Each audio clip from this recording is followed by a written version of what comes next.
I'm just going to go ahead and dance along to that intro music here.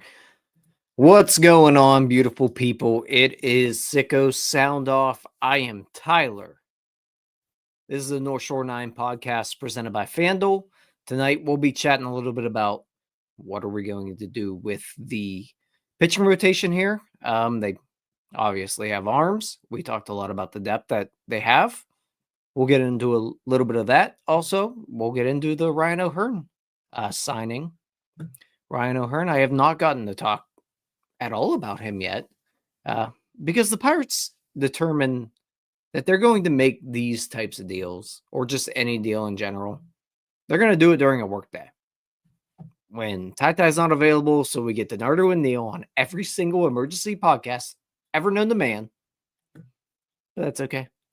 Two of them are good. It's fine. I don't get to share anything. It's fine. Let's just go through some chats here before we get some folks into the show. Also, we'll be sharing the link in here in the chat. If you guys want to join, click on that. You don't have to have a camera in front of you. You can just join, talk your stuff. This is your guys' show. Say whatever you guys want.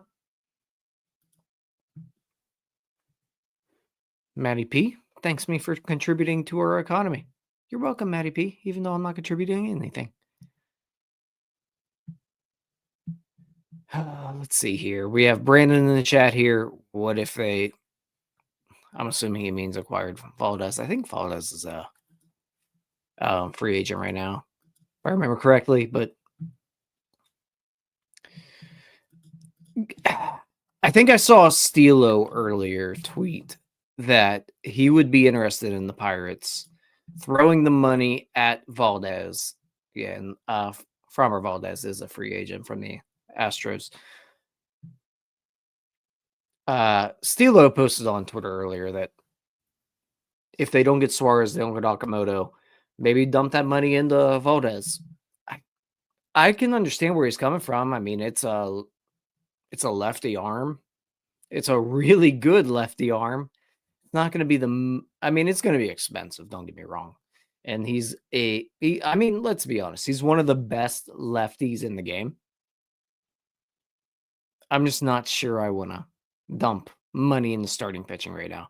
If I'm going to spend money on starting pitching, it's going to be on like the Jose Quintana, the Tyler Anderson type of deals. Those are what I would go for. Jim mentions in here that Valdez and Cruz have beef. Well, I don't think it's happening either way, but yeah, there's another mention. Bucko Mike in here is mentioning Tyler Anderson. Anderson makes sense. I mean, it's a lefty arm. And do they need a lefty arm? I don't know. I'm okay getting the best arm available at a decent price, I think. They don't have a lefty in the rotation. I mean, if I'm going after someone like an Anderson or Quintana, and I think it's more that that's what's available to the Pirates right now and what might be in that price range of what they should be looking for.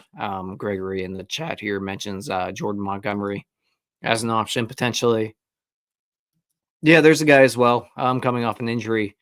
He would be very affordable. But Quintana and Anderson as well, all three of those guys would be affordable. And Jim also mentioning that Montgomery wouldn't be healthy. No. And I think Paxton's been mentioned a good bit as well. So a lot of lefties have been mentioned. I have a hard time getting through Quintana. That's where I'm rolling with. Jose Quintana's the guy that I would personally go with. I think there's still enough there. Like, he's been hurt lately. That's scary. You're probably looking 5-6 million for him. I think either Quintana or Anderson make a lot of sense here. That's the route I would go. I wouldn't spend too much on starting pitching. But yeah, I'd continue to roll with the affordable options with it. That's where I'm at on that. Forgot to mention, we have the note on the 1s and 2s behind the scenes here. And Connor should be close to ready to join the show here. As soon as he's ready, I will bring him on. We'll talk a little bit more about this Ryan O'Hearn trade, plus whatever else Connor wants to talk about. And it looks like Connor's about ready now. So, what's going on, my friend? Been a long time since I've talked to you, man. How you been doing? What are we feeling, Connor? I like it. I mean, it's hard to take a whole lot of issue with the O'Hearn deal. It's a competent, if not exciting, hitter on a not exciting AAV on not crazy terms. That just kind of seems like an objectively good deal that they should be handing out. It does. Let me ask you this. Do you think they overpaid it all for O'Hearn? No, I don't think so. You know, I mean, the only reason I ask is because there were projections that had him maybe around 12. What he got like 14.5, right? Yeah. And I mean, if you overpaid by like 500,000, who cares? Yeah. But again, we're talking about it goes back to what Jim says all the time. Like, it's only money. It is. But like when they have a budget so constrained, like a couple $1 million here and there does mean something, but I was just curious your thoughts on it. I'm with you. I don't think it's an overpay whatsoever. We're talking about basically Brian Reynolds at the plate. I think it's interesting how they're going to divvy up who plays where when between Horwitz, O'Hearn, and Lowe, because O'Hearn seems like the better defender than Horwitz. So does that move Horwitz to DH? Presumably it does, right?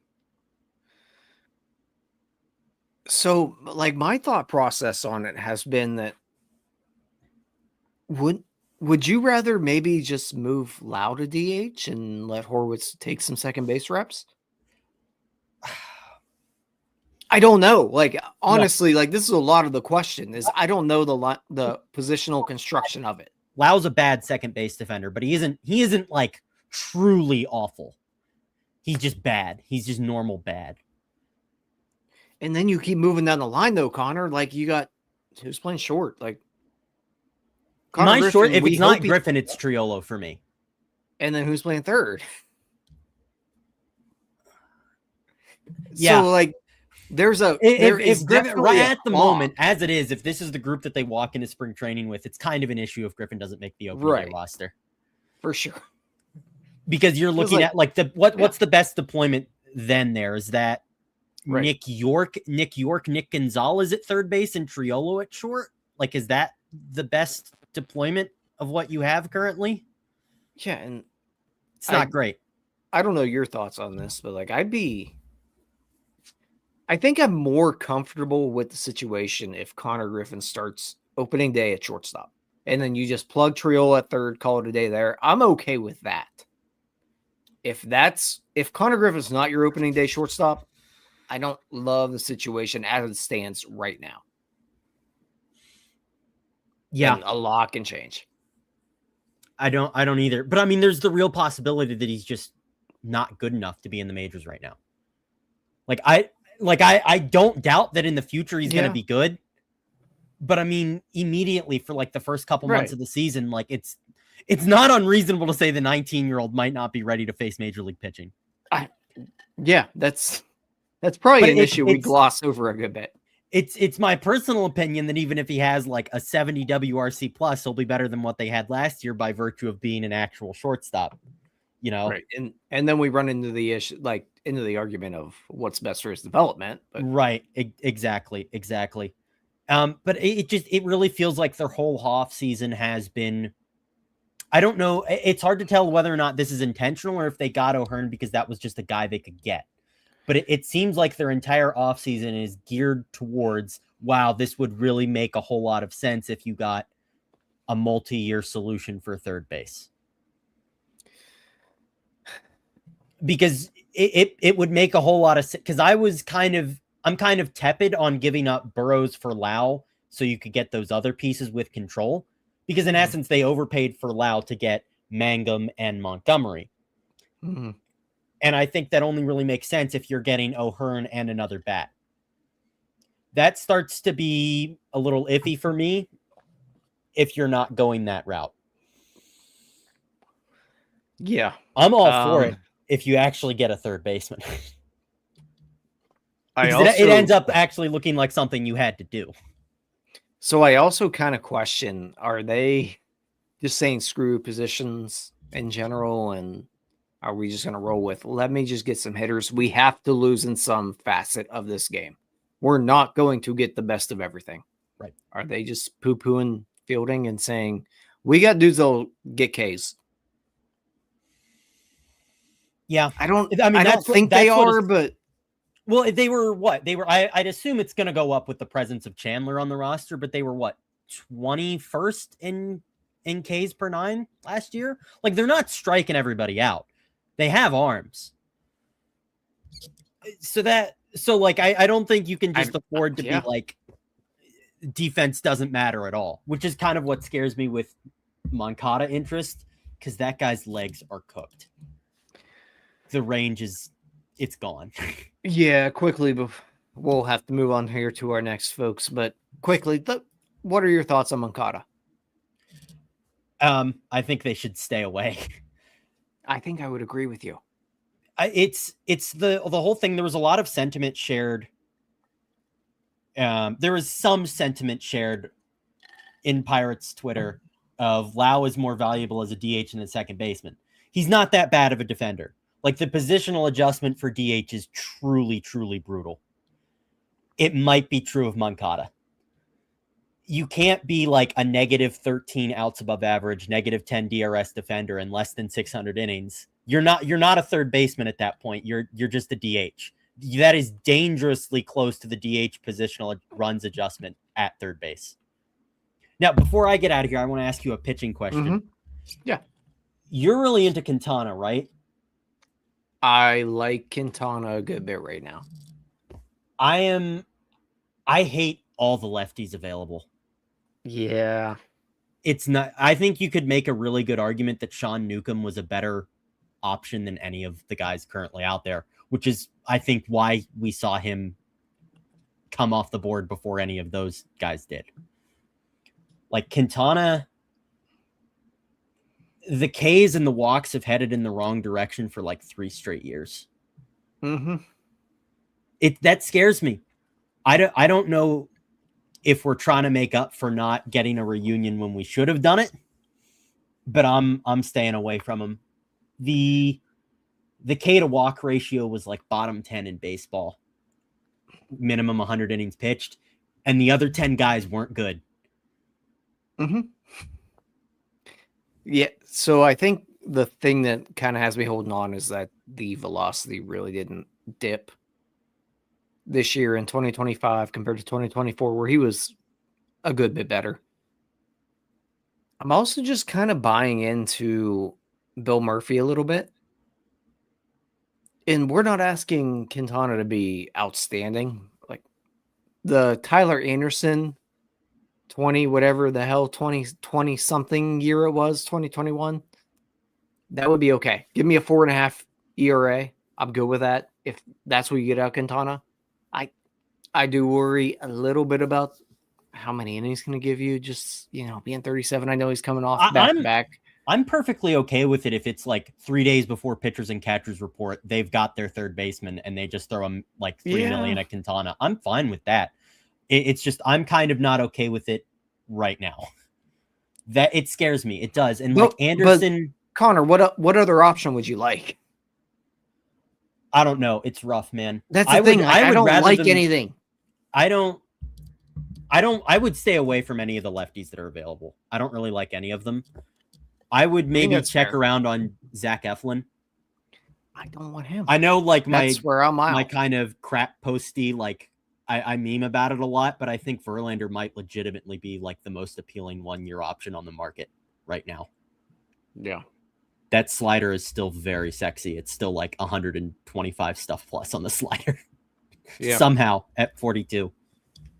I don't know. I'm staying away from Quintana and Anderson because I question, like, if you're asking them to be not absolute crap and that's all you want out of them, isn't that kind of what you would expect from Hunter Barco? Like, is that really all that different? And you're paying what, 5 times as much? Like, I just don't. I know, but I don't see it. And let me throw a name at you because if I just didn't see it with Barco last year. I didn't. I didn't either. I didn't see that guy. I didn't like some in the limited time that he had. I didn't like the sequencing he had to right-handed hitters. Like, specifically, it seemed like he was just deathly afraid to come inside. That scared me. That's like almost a Rowanzi type of deal. Right. Yeah. Well, let me throw a name at you. If they don't go the starter route and they go, if we're gonna spend $1 million, it would be more effectively spent on getting somebody with a little bit of upside for the bullpen. What about Hunter Harvey? I've liked him for a couple of years. I don't know that he's the best thing in the world, but like, maybe you throw a couple million at him. I just don't really know about spending much more on any guy that's going to be in the bullpen. Yeah, that's fair. I just look at that. I look at the group and go, like, you don't have to sell me on the belief that it will be competent, but I think you're going to have to sell me on some upside there. They needed some upside with it, and that's why they went out and got a guy like Montgomery, but it's generally not a super exciting group, in my opinion. It's not, but I don't know if they need more lefty help in general. And then like there's enough. Hunter, am I going insane? Is Hunter Harvey a lefty? No, he's not. In my defense there, Connor, I was kind of typing but back to my original point. I don't think they need much more help reliever wise that I would spend money on. I'd be good just riding what we have and seeing if you have anything in Boudoir and Harvin coming into camp. Yeah, that's fair. You should be good enough to be able to find relievers, especially when you have the back end already figured out. And I think they do. I don't know what Harvey's market is really my thing because he was injured. Yeah, probably not a lot. But I didn't dig that deep into it. But so are you? No, I mean, like, stuff wise, yeah. Yeah, he's been the fastball split guy. So I'm in market for Masson where I live. So I get Masson, SNP, I get O's games, Nats games. I've liked Harvey for a while. Before I get out of here, because I know I've probably taken up too much time, are you Okamoto or Suarez? Who would you prefer? I've gone back and forth on this one. And I think I'm going Okamoto. I do. And I've gone back and forth on it so many times. I think this, like, the projection of the contract is better with Okamoto, I believe. See, I'm kind of the opposite. I'm like, just get Suarez. Because my thing with Suarez is I think people are overthinking the flaws. Like, maybe. The age flaw is kind of a different story. But like the flaws were, he strikes out too much. He chases too much. Those have been issues for years. And he hits. Like, even if he's not going to replicate the season that he had, I don't think. Like, he's not going to hit 49 homers again. But even if he hits like only 25, I'm good with that. I'm good with paying Eugenio Suarez to hit 25 homers. Yeah, and I think people get a little tied up into what happened in the second half of the season, where he was just terrible. Yeah. I don't know. I think people are overthinking it a little bit. Yeah. I think he's been like a 3-WAR player for like an above 3-WAR player for like what? He's been very good for a while.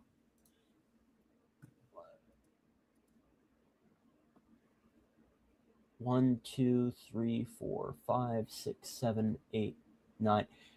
7 of the last 9 years he's been above 3-WAR, and one of those was the COVID year. So I think people are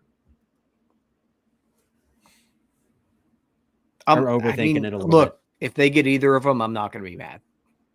Yeah, I'm all in. Like, I think I'm good. Like, I'm all in on getting a righty at this point. I think getting another lefty would kind of create a weird roster situation. Yeah. So I'm all in on one of the right-handed third basemen. All right. Well, Connor, we appreciate you. Thanks for hopping on. Yep. Hope you had a Merry Christmas, Tyler. Yep, you too. Hopefully we get some more Pirates Christmas gifts soon. Yeah. Let's hope. Let's hope. That was Connor. Thanks for hopping on, my friend. I'm still figuring out this whole computer thing. Let me tell you, like switching from a PC to a Mac is one of the more annoying things you can ever do in your life. Let me catch up a little bit on comments here.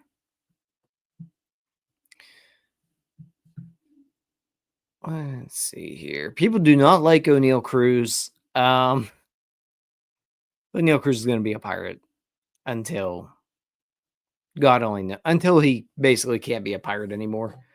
You can't give up on that type of talent. You just kind of got to hang on to that, and you're not getting anything out of it.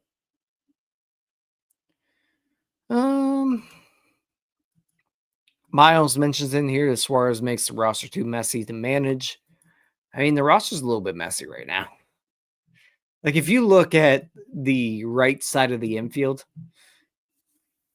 and include DH with that, it's kind of a mess. Like, Nick Gonzalez, he's going to have to play shortstop or he's not going to see the field.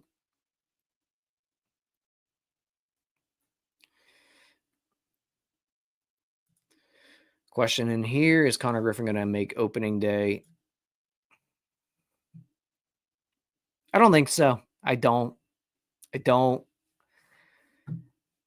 I think they will give him every opportunity to do it. I don't know that he's quite there yet. And if he is, I hope he is. Because they have nothing else to help.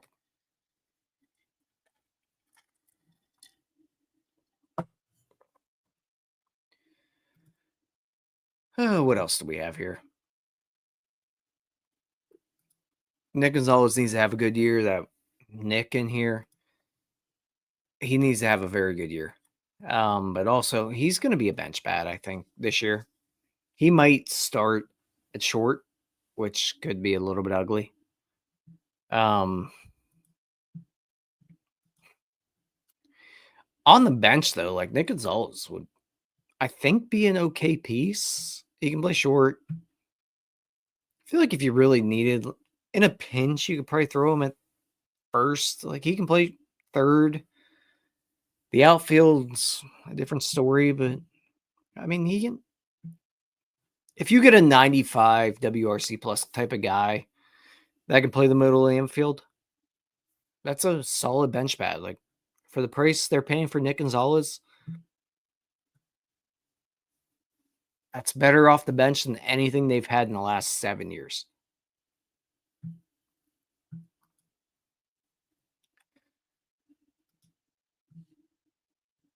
Everybody loves Connor Griffin in the chat here.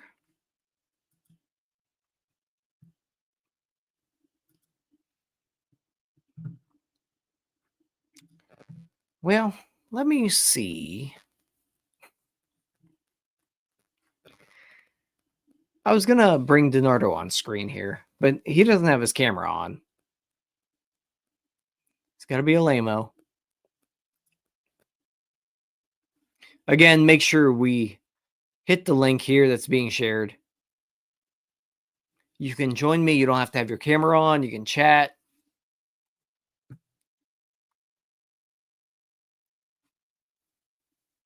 Are they going to bring back Kutch?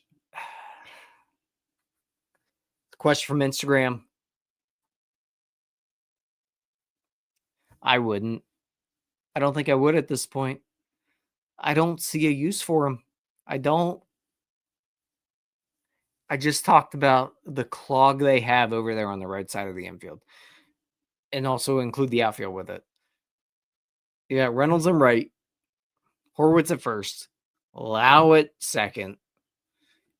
You've got O'Hearn hanging out there. That's probably got to play one of those spots.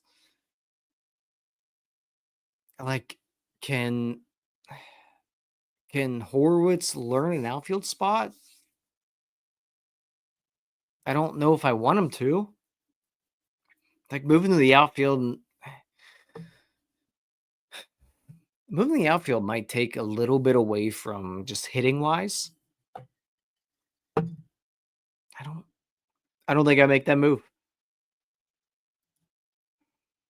Uncle Ted asked where Tamar is. Tamar's going to start hitting the baseball. Till Tamar hits the baseball, he's not going to be relevant. He might be part of a trade piece.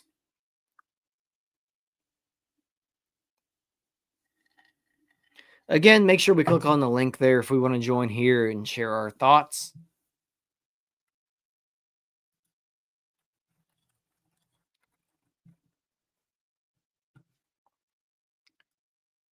And Bucko Mike has to share the end of the road for Kutch. Like, I think Kutch could possibly still be a useful baseball player. And, like, he could be a useful baseball player off the bench for the Pirates. I don't know if that's what he wants. I think he still wants to play a good bit.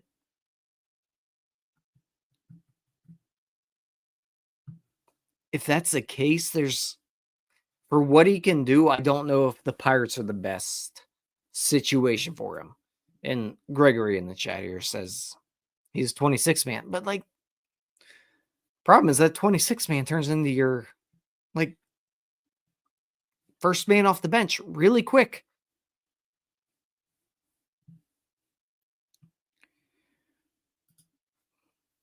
Blade wants to talk a little bit about Yon Mancada. He read, probably it could have been what we shared. Pirates are linked to him today. Good addition at third base or no. The health is very concerning for me. I think I would rather just roll with Triolo at third base. I think that's what I'd be comfortable doing. Go with Triolo at third. Figure out the shortstop position, whether that's Connor Griffin this year. I don't want to say to put Nick Gonzalez there. I don't love that situation. I'm good with Triolo at third. Just comparing it to like a Mancada, like I know Triolo is going to stay healthy. I know I'm going to get really good defense. I'm going to ride with Triolo.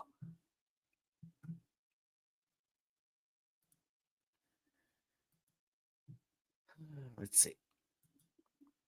Well, let's see. I think we might be wrapping this thing up here shortly if nobody else wants to join the old chat. We chat a little bit. Bucko Mike. DeYoung. Yeah, I think I'm a little bit beyond him. There's something else. There we go. Jack. He wanted to talk a little bit about Password and Mangum.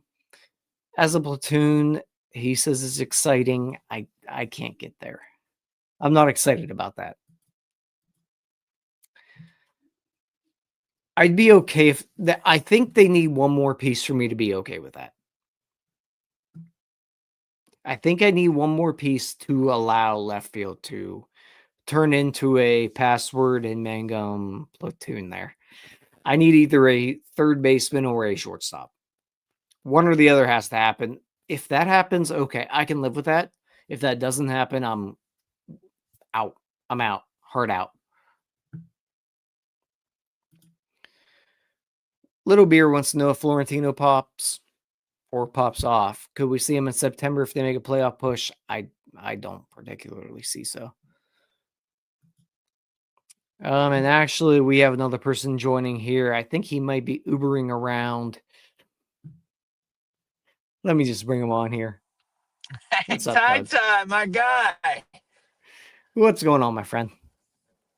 Well, you know, trying to, yeah, exactly. Are you Ubering right now? Trying to get people where they're going. Well, I'm taking a break now just to be with you. So. You love me that much. What a guy. And look at that. I do. I do. Doug, neither of us I'm have gotten a top. excited about Ryan Okay. O'Hearn. I'm excited Lowe, but I think we got some internet issues there with Doug.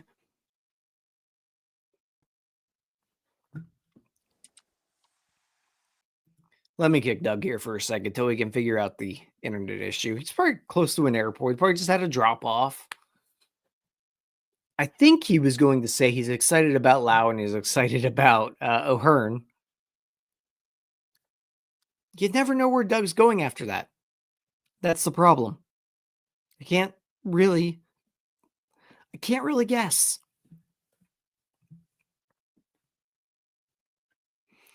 Let me just check him out again. I think our guy I Doug tried, is buddy. gone. Oh, no, I can hear him. Can you hear me? Because you sound I like can the hear one him of loud and Alvin and the clear. Chipmunks. All right. Give us your O'Hearn real quick. Anyway, yeah, I am excited. Ben deserves credit. Bob Nutting deserves credit. Travis Williams deserves credit. He practically spoke it into existence. I heard you talking with Connor, and you weren't sure. You know, he said he wasn't sure if this was a plan, and you had mentioned something about they're just going to grab whoever they can and play them where they. That's the Pirates' move, right? We've played Henry Davis in right field. We've played Indy at first base and gave him a week's notice. Oh, by the way, you're going to be the opening day first baseman, and with not giving him any reps in spring training. So yeah, I mean, but at least now they're getting guys that hit home runs and guys that can play. I also think this shapes up nicely to bring Kutch back, right? He could play, against lefties at DH. O'Hearn can then play, first, Harwitz could play. I mean, there's stuff they can do. There's stuff they can do that you can still keep Kutch around. And I don't think they're done. I mean, I do agree. Like, they're probably going to get a third baseman, and they're probably going to get another starter. And while that starter option might not be great, it's someone that needs to be sort of a fifth starter. So it's fine. This is the most enthused I've been, about anything they've done in a decade at least, right? Listen to Doug. That's it. That's it. Like it is the most excited I've been about this baseball team in a long time. Yeah. I mean, these guys, right. Look, even if these guys don't work out like as well as they did last year, it's still better than what we've been running out there, right? Like Nick Gonzalez now is not sure he has a position. Jared Triolo is not sure he had a position. I mean, we were going into the offseason thinking Sawinski's got a good chance of being the left fielder. And, Nick was, etched in stone at second base. People aren't being handed positions. No one's getting orange slices. They've got to play now. They've got to produce. And, that's exciting. And like I said, they're not done. There's so much to like about this. Neil and Donardo mentioned it on the emergency pod. Like, this takes pressure off Connor Griffin. I think this takes pressure off Mitch Keller and the rest of the pitching staff.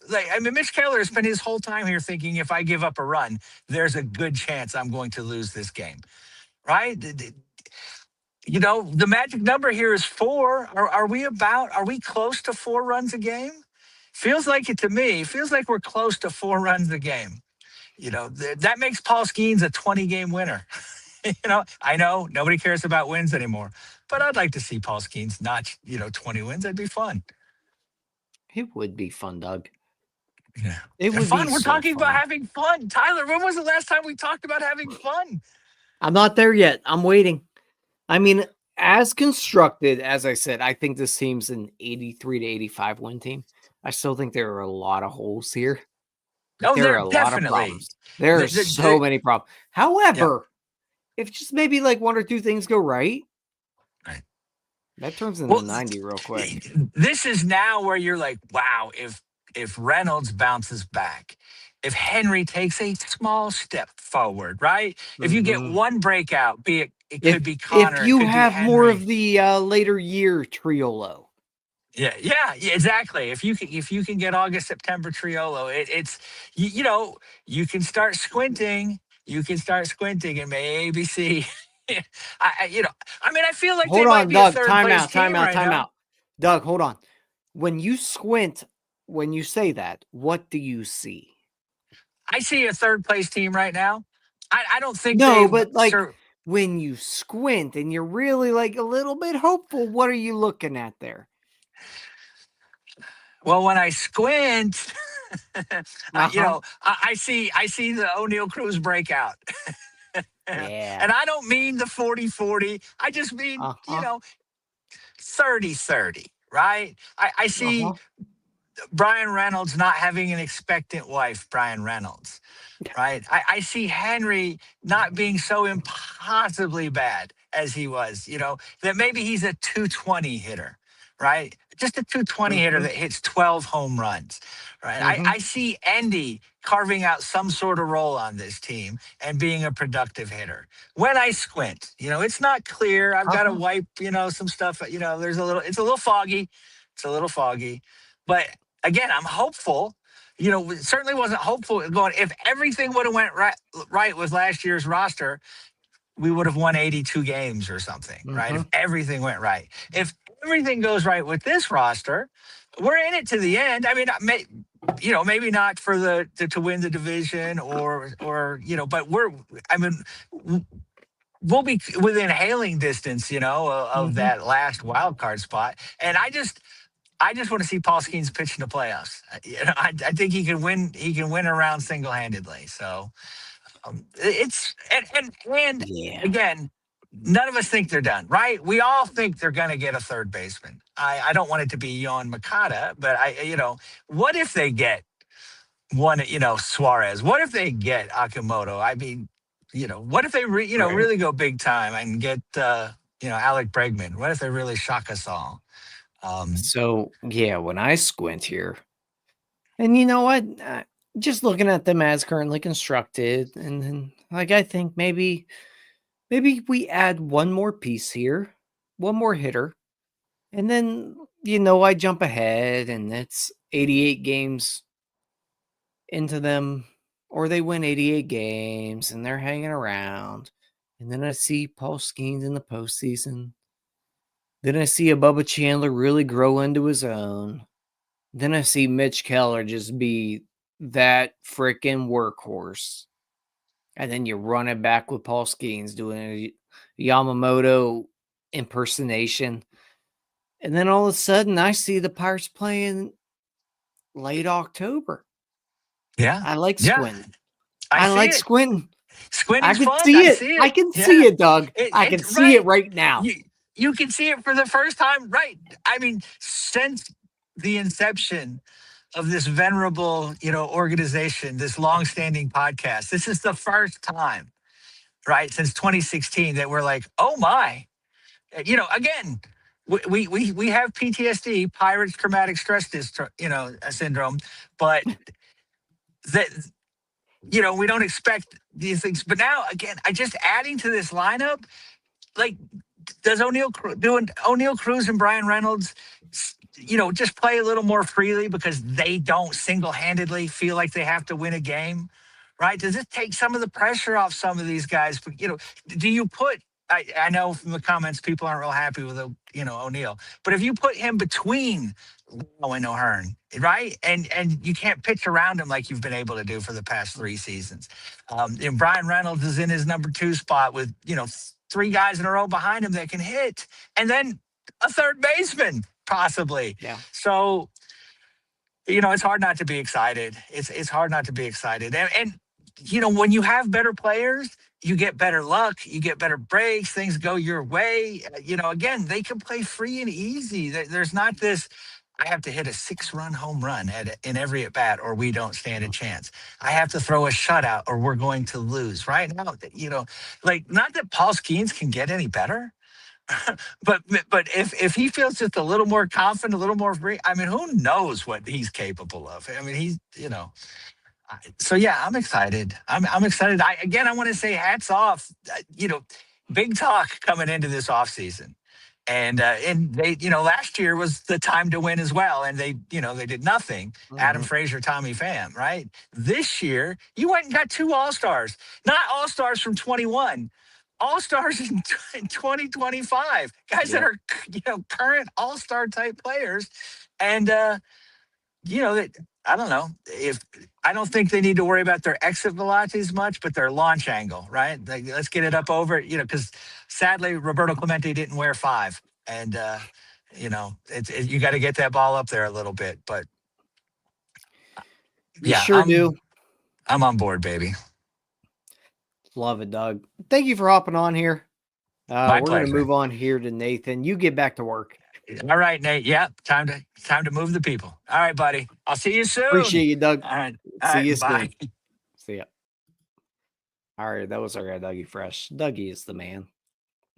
I think we're going to move on here to Nathan. If he's ready, he might not be. A lot to take in there with Doug. Doug's the man. Like, who doesn't love Doug?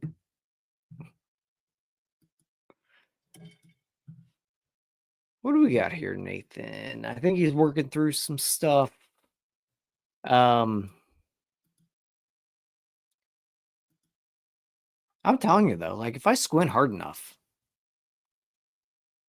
I can see something here. I can see it. All right, let's bring on Nathan. Nathan, what's going on, my man? Yo, Tyler, you hear me? I hear you loud and clear. What's up? Yeah, I'm just driving home right now. I thought I'd hop on, kind of quiet on the guests tonight. So just caught the end of what Doug was saying, and it's crazy to see how optimistic the fan base has gotten. It is a breath of fresh air, because this is a team that has basically been dumpster diving for the Rowdy Telez's. That's our big splash. Tommy Pham last year, the big splash. And to go from that to acquiring 2 2025 All-Stars in the span of 4 days, it's nothing but great. I don't know how anyone could really be complaining about this. And it's crazy to say, like, I've seen hardly any complaints from a typical, like, fan base that does nothing but complain. And I know you a lot doing this show complain a lot too, but it's like seeing the optimism grow is like, it's positive. And I was telling my dad over like the holidays saying, like, I don't know how to feel right now, because usually we're complaining that like Ryan O'Hearn is elsewhere. Usually, like, I had like this bad vibe saying like the Reds wanted Brandon Lowe. Ryan O'Hearn, I had like, he just sounds like a Milwaukee Brewer based off the name. And the Pirates went out and did it themselves. Like, I don't know, like, I feel like I don't think I'm the only one in this, but it's like, how are we supposed to feel? Like, usually we're like complaining about this stuff. I don't either. And it's odd. Yeah, and even when the Ryan O'Hearn signing happened, I think my exact tweet was like, I don't even know what to say. Yeah, like I know that, like, I was kind of expecting Lowe to happen because it made way too much sense for this team to make that move. Yeah. O'Hearn made a lot of sense too, but just based on what we've seen in recent history, why would we think they would do 2 of those moves? Yeah, the fact of the matter is they brought in Lowe, who I think is 11.5, and then Ryan O'Hearn 14.5. We haven't seen like them acquire talent like that. Usually it's just like in the extensions, people making that money. Like even like Brian Reynolds money, Keller money, even like Brian Hayes kind of at the time. But we haven't seen that for free agents in so long. I know, like, if there's one thing to be like upset about, maybe like going out and getting Gregory Soto for that much. But in my opinion, like, they went out, addressed probably one of the better options as a left-handed reliever, and they brought him in for what he wanted. That's kind of like how you're going to attract these free agents at the end of the day. And I don't know, like, we haven't seen like the whole, like, I'm waiting on the Ryan O'Hearn hype video. Like, I kind of want to watch this. It's going to get me pumped. But it's like, I'm waiting for the official announcement, but it's like, I want to know like how they actually convinced him to come here. Like, they probably had to pay him more than what he was getting or what he's projected. And that's how they're going to get these guys. And it get like before I get home, since I'm almost home, I'll throw you this question. And like, I can't read the chat or not, but the consensus seems like we need third base. And I have been very, very pro Okamoto. Like, I really want Kazuma Okamoto on this team because my favorite premise of his game is like, I hear like, oh, he has some pop, but he doesn't strike out. This is a team that desperately struggles with the strikeouts. O'Neal Cruz, Brian Reynolds, other guys too, struck out a lot last year. And this is a fan base that hates strikeouts. If you are a fan that doesn't want to watch strikeouts, go out and watch Kazuma Okamoto highlights. He has a career K rate, I think, of 17%. And on FanGraphs, it's projected he's going to have around an 18% in his first year. This is better than most of his NPB years. And it's like crazy that they are projecting such a great like adjustment to the MLB. Sure, Suarez would also be good, and I would be very open to him. But if I had my pick, it's probably Okamoto. But then I also see this Moncada stuff today, and it brings up the question. Before I go, I'll ask you this. Just something to ponder for people. If they go out and like settle for less with Moncada, based off what they've done this offseason, would that make this offseason just an overall dud? So like they already went out and got 2 All-Stars that they've never done before. If they went out and got Moncada to be like that 1-year fill-in for third base, sure, injury issues, all of that. But would that like make this offseason like a dud for people and just forget about what they've done? Like just a quick little question there. I guess to start on the Moncada stuff, I don't think I would consider it a dud. As much, I mean, like, I would rather at that point, I think, just hang on to Jared Triolo. We talked a little bit about it earlier. I'd rather just ride with Triolo. Moncada doesn't do anything for me. I'd rather spend the $4.5 million somewhere else, $5 million, $6 million, whatever it ends up being. Moncada does nothing for me. Okamoto, I do think I'm on Nathan's page here, where I think I'd rather have him than Suarez, and it's what Nathan talked about. It's strikeouts. It's the strikeouts, man. Like you acquired Brandon Lowe. He's a higher strikeout guy. O'Hearn's not crazy about it. But if you were to add like an Okamoto, he stays number 20. Like all of a sudden, this is a team that doesn't strike out a ton. Yeah, that intrigues me. Like I think that leads into what Don Kelly wants to do as a baseball team. Yeah, he wants to play that type of ball. Yeah, and I'll leave with this because I just got home really quick. If what O'Hearn and Lowe does for this lineup, and I think not a lot of people are discussing that. I don't know if you talked about this before I hopped on, but I haven't really seen much of like people saying like what this does for Cruz and Reynolds in the lineup. It's lineup protection. They have other guys in this lineup that can actually hit a home run or drive in runs or do something of substance. And this is like a huge year for Cruz that he needs to have because I'm a firm believer he can do it. I'm looking at what he did in 2024 where he was a solid major league player and we all were buying the hype, and then he started out hot and he just didn't do it at the end, like from end of May on. He just wasn't good enough. Reynolds the same way. Started out poorly last year, but then finally started heating up when we thought it was going to be in June. He finally did it in like the end of July. It was like a weird year for Reynolds as well. What Lowe and O'Hearn do for this lineup is going to provide them protection because at the end of the day, those guys and even Spencer Horwitz can't do it all for this team. This can be a team to do some damage, but they like desperately needed this help for this lineup to provide some of those guys maybe just a little break. And like I jokingly tweeted, and I know I said I'll leave, but I'll leave in a second. I jokingly tweeted before I go, what do you think Brian Reynolds is thinking after seeing these moves? This dude has been here the entirety of the Ben Cherington era, basically being the only part of this offense that has been competent every single year. I can't count O'Neal Cruz on that because he came up the middle of that.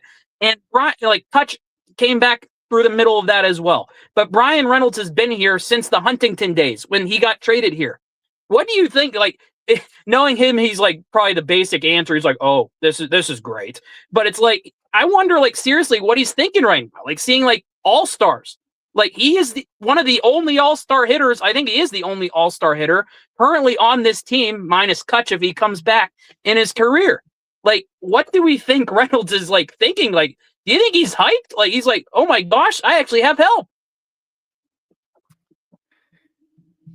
Yeah, he's probably a little bit hyped. He's not stuck with a bunch of losers. But at the same time, he's probably like, God, thankfully I signed that contract when I did. Oh, yeah. Because like Ryan O'Hearn had 2 good years and he's making $14 million a year. Brandon Lowe, I know he's been under contract for a while, 11 and a half. I mean, just looking at the open market, he's probably like, I'm coming off not a great year. I'd probably be looking at a bounce back type of deal. Because would he be a free agent right now? Who, Brian Reynolds? Yeah. Probably, I think. It would either be this year or last year. He probably would have been around like Mitch Keller timeline. Because he would be Super 2. Either way. No, he's probably thinking, thank God I finally have some useful humans around here. Oh, yeah, definitely. It's starting to pour at my house, so I'm going to go run inside. Thank you for having me on. Hope everyone has a good night. Appreciate you, Nathan. Happy New Year, my friend. Yeah, you too. That was Nathan. And Jim said he'd be a free agent right now. So, yeah, coming off last year. One more thing that I don't know if I really talked about, and I know I didn't actually. The one thing I am like happy about Brandon Lowe being here is he's on a contract year. This is the last big contract he can get. I'd be, we've seen a lot of guys in contract years have some seasons that don't make sense. Could this be the Brandon Lowe year? I don't know. Either way, Brandon Lowe, Ryan O'Hearn, they have moved the Pirates NL winner odds to plus 8,000. That's plus 8,000 through FanDuel. You can go ahead and bet on that there. With all that being said, we're going to go ahead and get out of here. Appreciate everybody that hopped on. We'll be back with you guys on Monday unless anything else happens here, which it might. You never know here. But we'll be back with you as soon as anything Pirates related happens or Pucko Brew happens. We'll catch you guys later. Thanks for hanging out. Peace out, Girl Scouts. All right, that wraps up this episode of North Shore 9. Thanks so much for tuning in, whether you're listening on the podcast or catching us on YouTube. If you enjoyed the show, please give this video a thumbs up and don't forget to hit that subscribe button if you haven't already. It really helps us grow. And if you're listening on the podcast, a quick review goes a long way in helping others find the show. Plus, be sure to tell a friend about us. There's always room for more here in the NS9 community. And for those looking to support us a little more, consider joining our Patreon, become an MVP member, and get exclusive perks while helping us continue to bring you more of the Pirates content you love. Thanks again for all your support, and let's go Bucks.